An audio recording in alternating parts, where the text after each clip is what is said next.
Thank you so much for having me, Service Fee. Please invite me back, and I'm so happy to see Elvira here. If I had known you were going to be out, I would have worn my nice suit.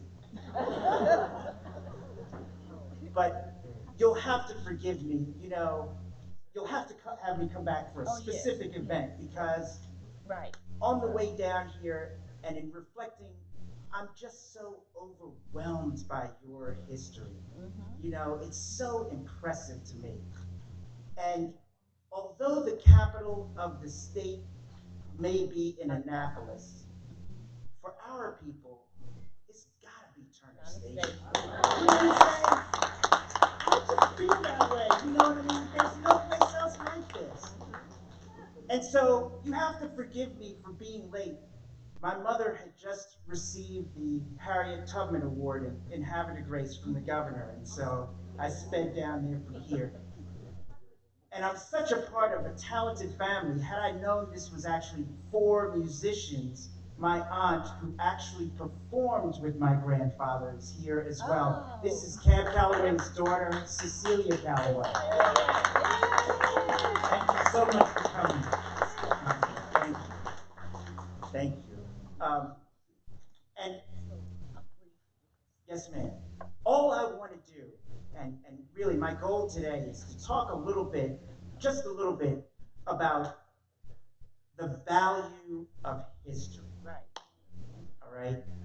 Because think about this.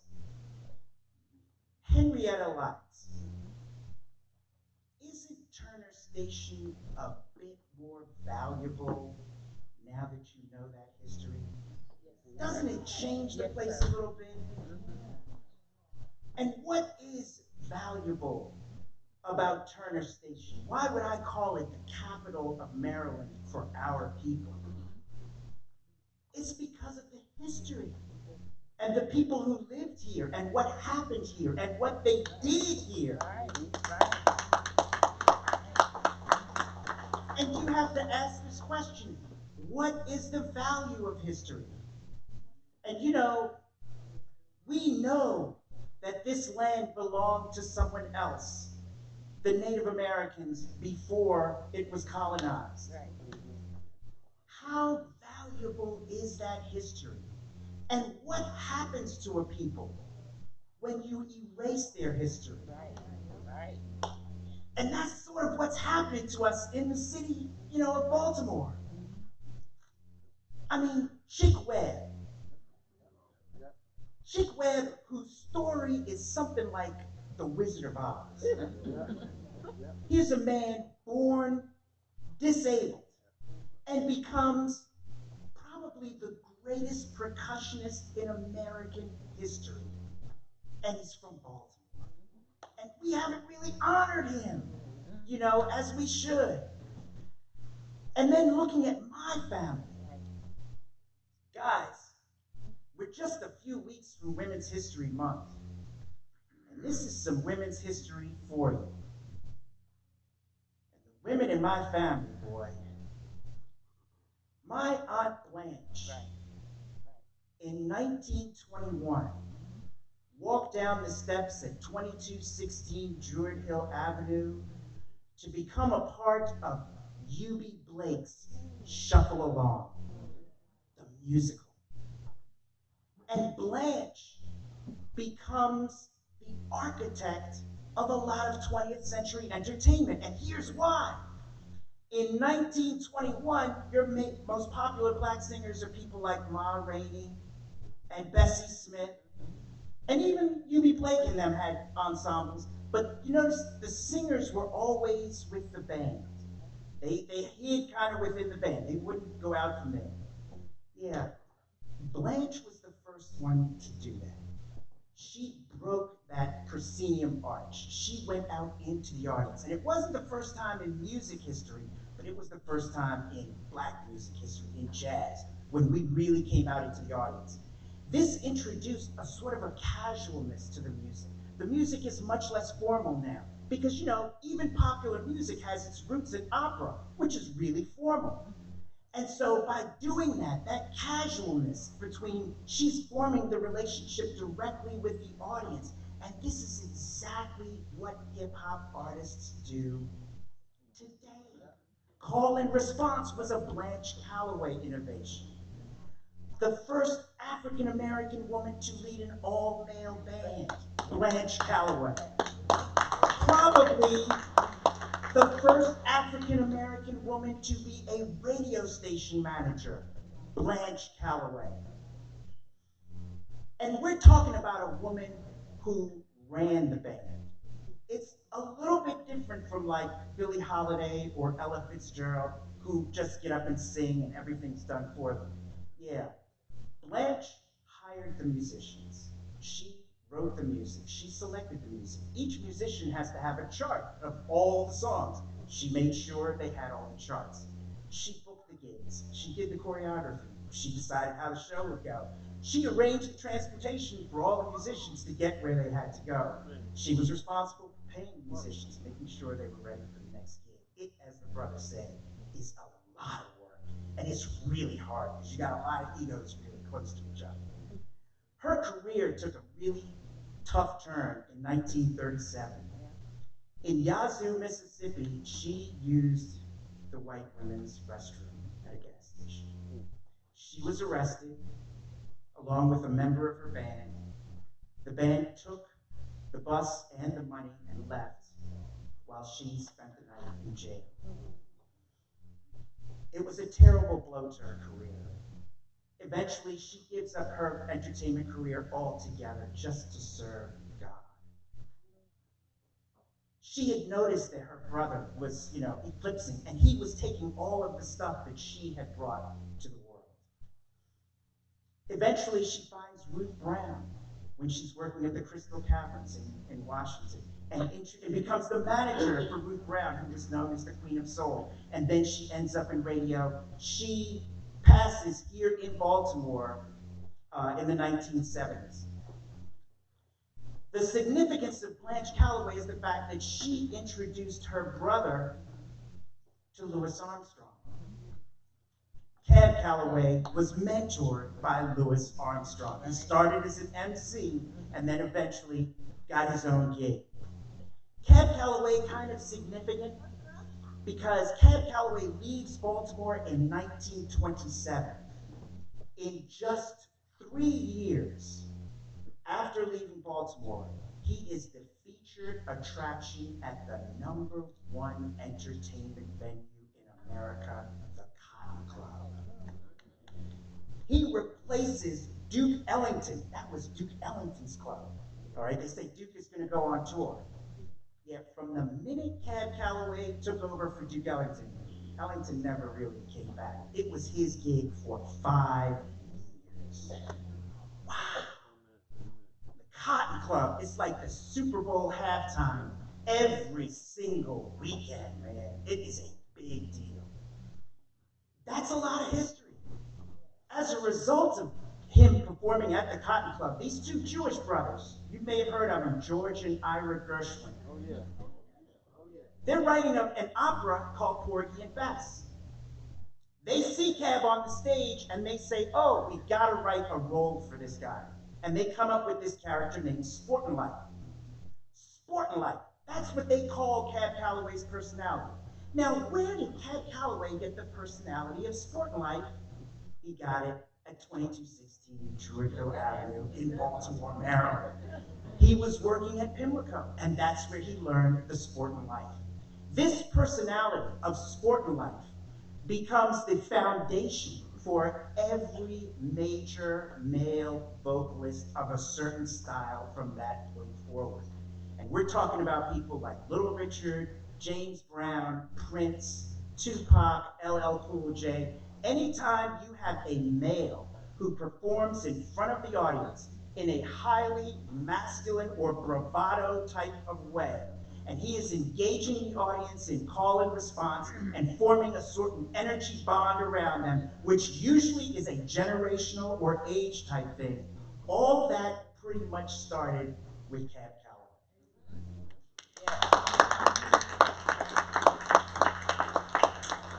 February 2nd, 1942, Cab Calloway introduces a song called I Want to Rock. This song is 12 years before Rock Around the Clock, which is considered the first rock song. The innovation of rock is improvised melodies. That's also the innovation of hip hop, improvised melodies. That kind of starts with Cab Calloway, and it's popularized by he and Louis Armstrong. The rotoscope, which is a form of animation in which pods are placed all over the body, and as the person moves, the animation moves with the person. The first really commercially successful rotoscope was done in the Betty Boop cartoons featuring Cab Calloway. The Zoot Suit. The Zoot Suit is the only American indigenous designed suit. Cab Calloway. And even Malcolm X wore a Zoot suit. Um, so many innovations. The jitterbug, Cab Calloway. He stands at the point between popular music, which is music that everybody likes, pop music, and jazz. Because Cab loved the audience. He wanted to engage with the audience and entertain the audience. Jazz musicians, no, they have a different relationship. The audience is expected to come to the musician. He's at that point because his musicians both become jazz musicians and popular musicians as well. The term boogie, how important is boogie in American music? It's introduced by Cab Calloway in 1937. In 1941, he co-writes a song with Glenn Miller called Boog It. In 1942, the Andrews Sisters released Boogie Woogie Bugle Boy of Company B. From that point forward, any song, and correct me if I'm wrong, just about any song with the word boogie in the title is a hit. And no one can tell you what it is. What is boogie? And it changes to, get down, boogie, boogie, boogie, and I wanna put on my. It's a song, it's a word that is still used today, and people understand it. Cab Calloway also given credit for naming New York City the Big Apple. Does it get bigger than that? And mostly because he wrote these things down. And why did Cab Calloway do this in a way? It's really for the love of God. My family, we believe in preserving history and the value of history.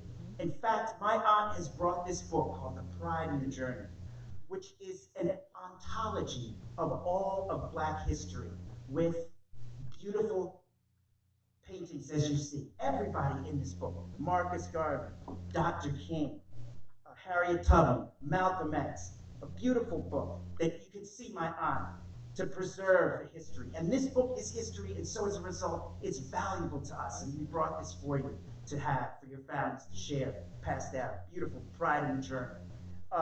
And so, in closing, I just want to say that, I believe that my grandfather, unlike the hip hop musicians today, when he left Druid Heights, he left all the anger with him. He left it there. All the hatred, all the talking bad about women.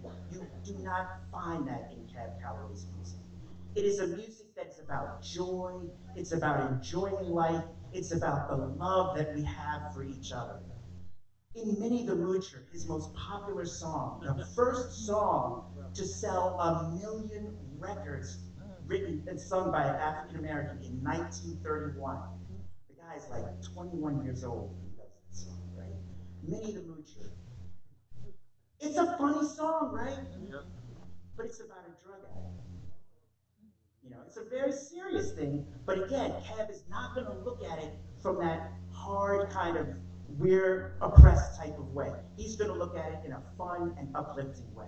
And I believe the reason this was because he lost his father at a young age. And he was determined in his whole life for people to never have to suffer the pain that he suffered. And so, as a result of this, I truly hope that you take a new and fresh look at my grandfather's music, at the impact that it had on society and on us as a people. people. He was sort of an ambassador, a breakthrough figure for African Americans. Bill Cosby at his funeral said, "We didn't know what he was, but he was one of us." And that made it all right. Um, and I just hope that each of you finds the wealth, the enormous wealth that is available for you in your history. I look forward to returning to Turner Station. I love you all. Thank you all for coming. And again, thank you to my aunt, Lael Cecilia Calloway. Thank you. We're going to have Aunt come up. Lael? Yes, Lael, come on up. please. Yes, thank you very much. Now, she's a little shy, y'all. Y'all gotta get ready. You gonna say some words?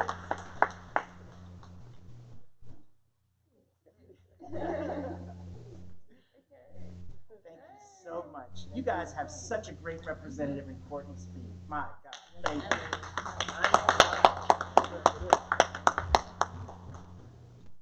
Well, as Peter said, I'm very, very shy. I grew up in this very shy, humble household. I so appreciate and I thank you for having my nephew and for having interest in the legacy that is was so important to my dad and is still important to our family that needs to be handed down to our children. Right. My whole game is literacy and ethnic culture. We need to take that and pass it on to our children. They don't have a clue. You know, and some of our children even take these classes in Black history and still don't have a clue. The point of our ancestors was their spirits, was their hearts. I have a saying when I live by, okay, is that we are here to bring resolution with our ancestors. It's all right there. We just have to get it and pass it on. So, howdy ho, fellow hipsters.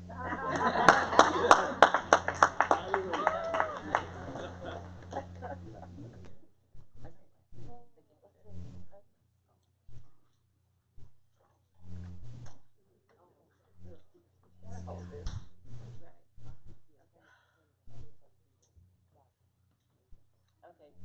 This does read as the rest of them, so is it okay? Yes. And we got to do some repair work. Okay. But we will get down. This is awarded to Peter Brooks, Sunday, February the 23rd, 2020, our 23rd Black History celebration. And thank you so much. And thank you.